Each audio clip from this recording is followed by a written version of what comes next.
ഉപ്പിയും ഉമ്മിയും എന്തൊക്കെ നിന്നോട് ചോദിക്കുന്നുണ്ടോ അതൊക്കെ കൊടുക്കണം.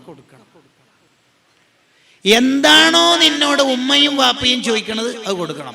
ഒരു സ്വഹാബി വന്നിട്ട് പരാതി, എന്തേ എൻ്റെ വാപ്പ എൻ്റെ സ്വത്ത് എടുക്കുന്ന നബിയേ. അപ്പൊ വാപ്പാനോട് നബി സല്ലല്ലാഹു അലൈഹി വസല്ലം ചോദിച്ചാ എന്തേ? അപ്പൊ വാപ്പ നീണ്ട ഒരു കവിത പാടിക്കൊടുത്തു. അതിന്റെ ആശയം എന്താ വെച്ചാൽ, ഞാൻ ഈ മോനെ ചെറുപ്പത്തിൽ എത്ര കഷ്ടപ്പെട്ടിട്ടാ വളർത്തിയ നബിയെ, എത്ര കഷ്ടപ്പെട്ട് വളർത്തിയ. ഇവന് വേണ്ടിയിട്ട് ഞാൻ രാത്രി എത്ര ഉറക്കൊഴിഞ്ഞു. ഇവന് അസുഖമായ ഞാൻ ഉറങ്ങാറുണ്ടോ? ഇവന് എന്തെല്ലാം ഹിദമത്ത് ഞാൻ ചെയ്തു കൊടുത്ത്. അന്നൊക്കെ ഞാൻ മനസ്സിൽ മോഹിച്ചു പോയത് എൻ്റെ മോന് വലുതായാൽ എനിക്ക് പ്രായമായാൽ ഹിദമത്ത് എടുക്കാൻ പറ്റുമെന്നാണ്. ഇപ്പൊ നേരെ തിരിച്ചാണല്ലോ. ഞാനെന്താ പറയാ നബിയേ? ഇത് കേട്ടപ്പോൾ റസൂലുള്ള കരഞ്ഞുപോയി. അന്ത വമാലുക ലി അബീക്, നീയും നിന്റെ സമ്പത്തും നിന്റെ ഉപ്പാക്കുള്ളതാണ്. ഉപ്പ എടുക്കുന്നുള്ള പരാതിയായിട്ട് ഇങ്ങോട്ട് വരേണ്ടതാണ്. അതിന്റെ അർത്ഥം ഉപ്പാക്ക് ആവശ്യമുള്ളത് എടുക്കാന്നാണ് കേട്ടോ. അക്കൗണ്ട് മൊത്തം എംറ്റി ആക്കാമെന്ന് ഈ ചരിത്രത്തെ ദുർവ്യാഖ്യാനം ചെയ്യാൻ പാടില്ല. താരീഖുൽ ഖുലഫയിൽ ഇമാം സുയൂത്തി റഹിമഹുള്ള ഒരു ചരിത്രം ഇതിന് ഉപോത്ഭകമായി കൊണ്ടുവരുന്നുണ്ട്. എന്താ ചരിത്രം? സിദ്ദീഖ് റളിയല്ലാഹുവിന്റെ കാലത്ത് ഒരാൾ പരാതിയായിട്ട് വന്നു. എന്താ പരാതി? എൻ്റെ മോന്റെ സ്വത്ത് എടുക്കുന്നതിലും എനിക്ക് പരാതിയുണ്ട്. അങ്ങനെ ഫുൾ എടുക്കാൻ പാടില്ലല്ലോ. നബി സല്ലല്ലാഹു അലൈഹി വസല്ലം പറഞ്ഞിട്ടില്ലേ, നീയും നിന്റെ സ്വത്ത് ഉപ്പാക്കുള്ളതാണ്, അപ്പൊ പിന്നെ എടുക്കാന്നല്ലേ? അത് ആവശ്യമുള്ളത് എടുക്കാന്നാണ് ആ പറയുന്നതിന്റെ അർത്ഥം കേട്ടോ. ആവശ്യമുള്ളത് മോന് ആവശ്യമുള്ളതും ഉപ്പാക്ക് കൊടുക്കണില്ല, ഉമ്മാക്ക് കൊടുക്കണില്ല, അപ്പോൾ എടുക്കാന്നാണ് പറഞ്ഞതിന്റെ അർത്ഥം. വിഷയത്തിന്റെ കാമ്പിലേക്ക് തിരിച്ചു വരുന്നു. ഉപ്പിയും ഉമ്മയും ചോദിക്കുന്നൊക്കെ കൊടുക്കണം, എല്ലാം കൊടുക്കണം. അതിൽ പിശുക്ക് കാണിക്കരുത്. കൊടുത്താൽ മാത്രം പോരാ. മാതാപിതാക്കൾക്ക് കൊടുത്ത കാര്യം ഒരാളോടും ദുനിയാവിൽ പറയാൻ പാടില്ല. ഈവൻ നിന്റെ വൈഫിനോട് പോലും പറയരുത്.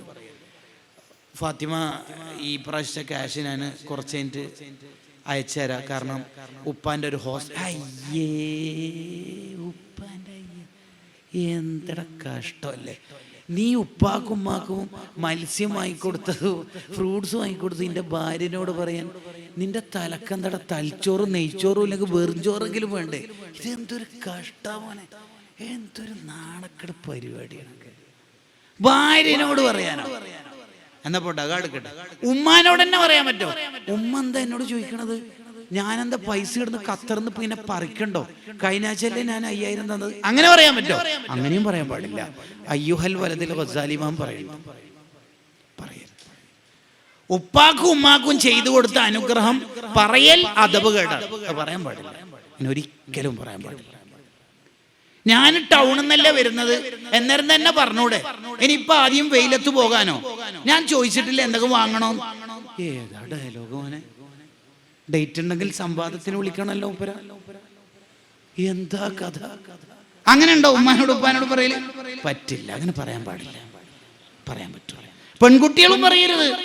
ഡൈനിങ് ഹാളും 4 ബെഡ്റൂമും ഞാൻ അടിച്ചു വാരിയില്ലേ, ബാക്കി അടിച്ചു വാരാൻ ഫാത്തിമാനോട് പറയും. ഒരു വാക്കും ഉണ്ടാൻ പാടില്ല. ഉപ്പാക്കും ഉമ്മാക്കും നീ ചെയ്തു കൊടുത്ത ഒരു കാര്യവും പറയാൻ പാടില്ല. അതേസമയം തിരിച്ച് ഉപ്പാക്കും ഉമ്മാക്കും എന്തും പറയാം, അതിലൊരു പ്രശ്നമില്ല. അത് അവരുടെ അധികാരമാണ്. ഉപ്പാക്ക് പറയാ, ഓ ഒരു 5000 ചോദിക്കുമ്പോക്ക് നിന്റെ എല്ലാം ഓരോ കളി. നിന്റെ ആ +1 ഫീസ് ഞാൻ എങ്ങനെ അടച്ചെന്നറിയാം മോനെ? നിന്റെ ആ കൊറോണ കാലത്ത് ഞാൻ എങ്ങനെ എനിക്ക് ഫോൺ വാങ്ങി തന്നറിയോ? അത് പറയാ. ഒരു വാത്തിലാവില്ല, സ്വതക്ക വാത്തിലാവില്ല. അത് ഉപ്പക്കും ഉമ്മക്കും അള്ള കൊടുത്ത അധികാരമാണ്. അത് നമ്മൾ തിരിച്ചറിയണം. ഉപ്പിയുമ്മി എന്ത് ചോദിച്ചാലും കൊടുക്കണം.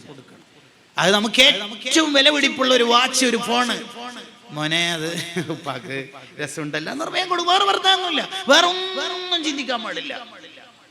അവിടെയാണ് നമ്മുടെ വിജയം മുഴുവനും കിടക്കണം.